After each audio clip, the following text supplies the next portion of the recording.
À l'occasion du 60e anniversaire de la galerie Templon, la galerie ouvre l'année 2026 avec la première exposition consacrée à Martial Reis. Nous sommes allés à la rencontre de l'artiste et du galeriste pour découvrir cette série d'œuvres monumentales. À un moment donné, je me suis aperçu que la technique que j'utilisais était très simpliste et qu'il y avait un degré supérieur de la peinture qu'on trouvait chez mes anciens, dont je n'étais pas encore capable. Donc j'ai dû apprendre un métier particulier qui est de copier les maîtres anciens jusqu'à avoir une maîtrise du pinceau supérieure. C'est ce qu'on appelle la stricte obédience.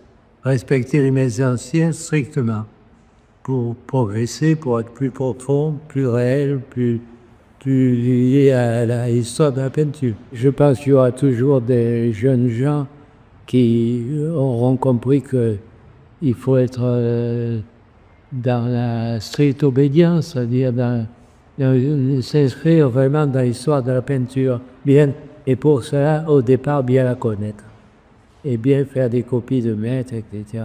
Apprendre le métier, vraiment, le vrai métier, qui est lui immémorial, qui n'a pas d'âge.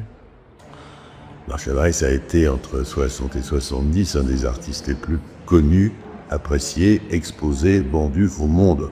À partir du début des années 70, quand il a voulu se confronter à la peinture, je dirais, traditionnelle, c'est-à-dire la peinture de sujet, la peinture d'histoire, la peinture narrative, plus large que celle de la mode du moment, à savoir le pop art.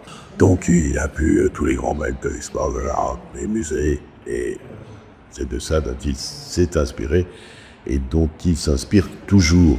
Le public des spécialistes ne lui a pas pardonné d'avoir trahi la cause de l'avant-garde. Heureusement, il a continué avec intensité, avec ardeur, conviction, et cela débouche sur les tableaux qu'on peut voir ici. L'idée était de montrer les 4 très grands tableaux qui font 3 mètres, 4 mètres et 5 mètres, que personne ou très très peu de gens connaissaient, puisqu'ils n'ont été montrés que au musée de Sète.